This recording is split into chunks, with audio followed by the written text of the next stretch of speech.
Assalamualaikum warahmatullahi wabarakatuh. Jumpa sama aku, Yuni. Apa kabar? Semoga selalu baik dan bahagia ya teman-teman. Terima kasih telah support aku dengan klik dan menonton video ini sampai habis. Jangan lupa subscribe-nya ya. Oke, di video kali ini aku ingin mencoba membuat budgeting rumah tangga berdasarkan permintaan dari subscriber aku yang itu dengan nominal gaji dan juga kebutuhan yang sudah disebutkan di kolom komentar. Aku berusaha untuk membuatkan nominalnya berdasarkan apa yang bisa aku rincikan ini ya teman-teman. Jadi nanti terkhusus untuk Bunda dan umumnya untuk teman-teman yang ingin mencoba membuat budgeting seperti ini bisa disesuaikan lagi nominalnya dengan kebutuhan atau anggaran yang memang benar-benar biasa kalian keluarkan ya. Nah, bagi teman-teman yang ingin berniat untuk memulai membuat budgeting, kalian bisa menyimak video aku dengan baik, dengan seksama. Lalu aku doakan semoga budgeting kalian nanti bisa terlaksana dengan lancar dan sesuai dengan yang sudah kalian buat nantinya ya teman-teman. Oke, back to video. Jadi budgeting rumah tangga yang aku ingin buatkan ini adalah dengan pendapatan setiap bulannya itu sebanyak 2.200.000. Menurut aku pribadi ya teman-teman, ini nominalnya sudah cukup besar. Namun kembali lagi nominal ini bergantung dengan tempat tinggal atau biaya hidup yang biasa dikeluarkan. Jadi ini lebih ke perspektif atau subjektif gitu ya. Oke, jadi di sini untuk keadaan atau kondisinya rumah tangga beliau ada 2 orang dewasa dan juga 1 anak yang masih TK. Budget di sini nanti yang akan aku buatkan untuk kategorinya, aku memang benar-benar sesuaikan dengan apa yang sudah disebutkan di kolom komentar ya teman-teman. Jadi nanti mungkin untuk kebutuhan yang tidak ada atau yang belum aku cantumkan, nanti penjelasannya aku lebih detailkan lagi di part berikutnya pas nanti membahas tentang itu ya teman-teman. Jadi kalian bisa menyimak videonya sampai tuntas biar tidak ada kesalahpahaman gitu ya. Oke, di sini yang pertama aku buatkan untuk kewajiban. Di sini ada apa aja untuk kewajiban beliau?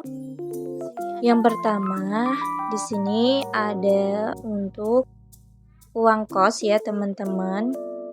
Atau mungkin juga lebih tepatnya uang kontrakan gitu ya.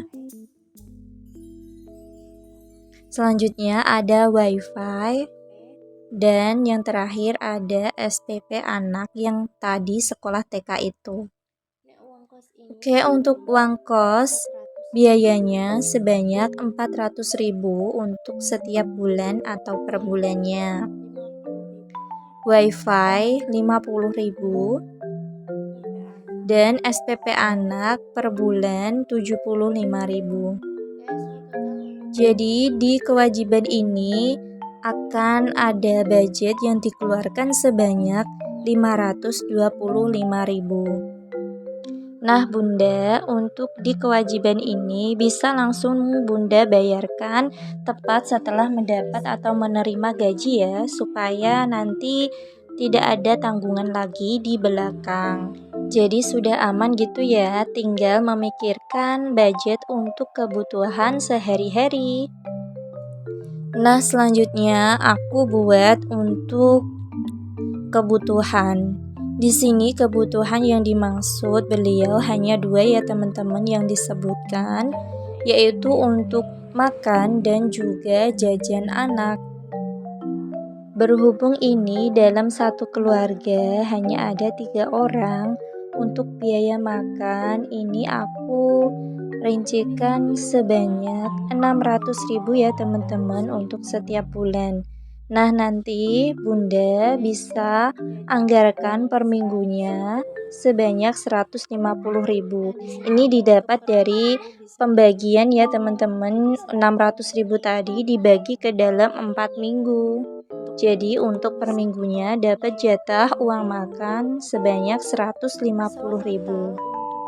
Dan untuk uang jajan anak aku budgetkan 100.000 untuk 1 bulan.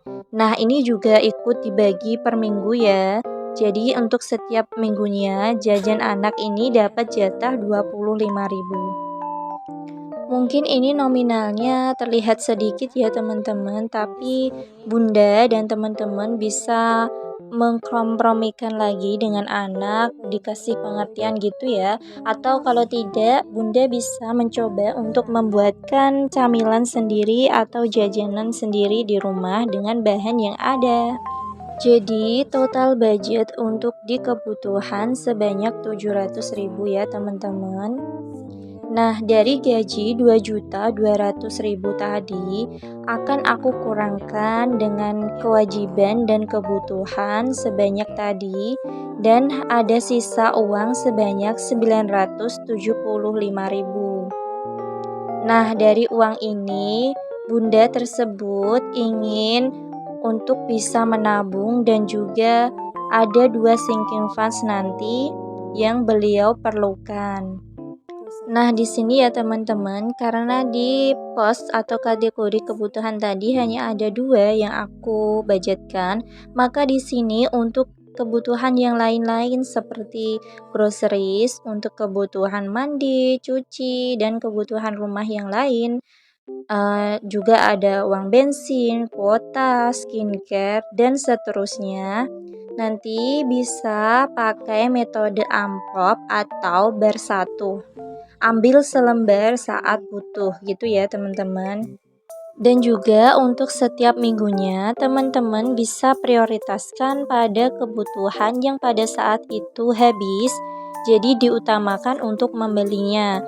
Sedangkan untuk kebutuhan yang masih ada bisa ditahan dulu, nanti belinya ketika sudah habis gitu ya teman-teman.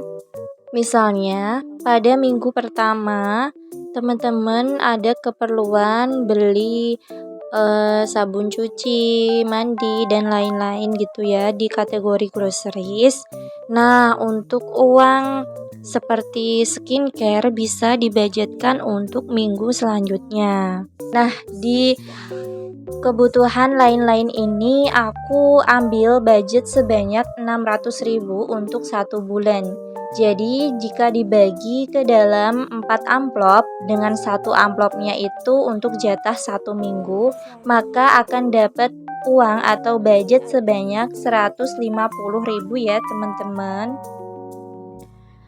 Nah, karena budget untuk makan dan jajan anak sudah ada tersendiri atau terpisah, maka insya Allah ini budget 150.000 akan cukup untuk dipakai dalam waktu 1 minggu ya teman-teman. Oke, dari budget 975.000 tadi sudah diambil 600.000, maka yang tersisa ada 375.000. Di sini bisa dipakai atau dipisahkan untuk savings dan juga sinking funds.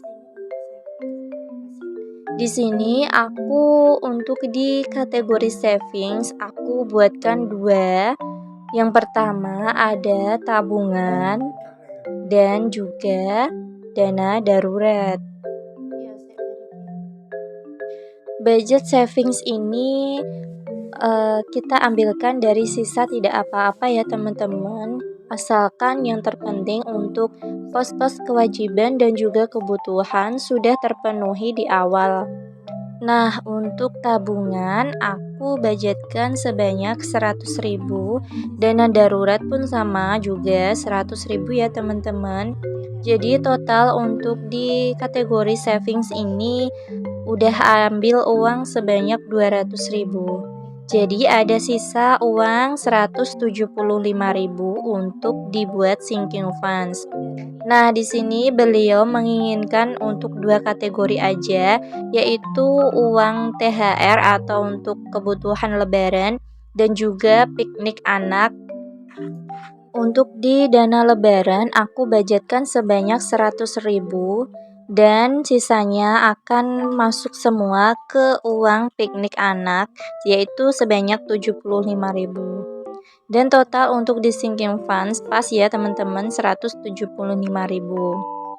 Nah, alhamdulillah untuk budget 2.200.000 sudah bisa dimaksimalkan untuk memenuhi kewajiban, kebutuhan, dan juga bisa digunakan untuk menabung. Oh iya teman-teman, untuk uang sedekah dan juga memberi kepada orang tua bisa diambilkan dari uang yang ada di amplop tadi, dan nominalnya pun bisa di-adjust, disesuaikan dengan kebutuhan atau kondisi teman-teman di saat minggu itu. Misal ada banyak keperluan, maka sedekahnya tidak apa-apa, sedikit asal istiqomah gitu ya teman-teman. Jadi gimana nih menurut Bunda atau teman-teman yang lain, budget yang sudah aku buatkan ini apakah bisa diterima atau balik lagi sih ya teman-teman, bisa disesuaikan lagi dengan kategori pun juga dengan nominalnya.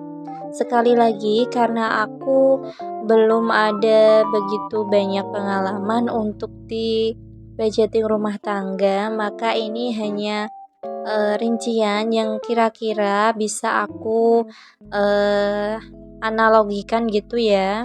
Untuk selebihnya aku kembalikan lagi ke Bunda untuk bisa diimplementasikan dalam budgeting rumah tangga. Semoga dengan adanya video ini, budgeting rumah tangga Bunda bisa berjalan dengan baik dan keuangan rumah tangga bisa tertata, teratur, pun dengan kebutuhan bisa terpenuhi semua. Aku yakin Bunda bisa mengaturnya dengan sebaik-baiknya karena Bunda sudah ada banyak pengalaman. Oke deh teman-teman, budgeting rumah tangga yang sudah aku buat cukup sampai di sini. Terima kasih telah menonton dan menyimak video aku dari awal hingga akhir. Semoga ada manfaat dan inspirasi yang teman-teman dapat dari video aku kali ini.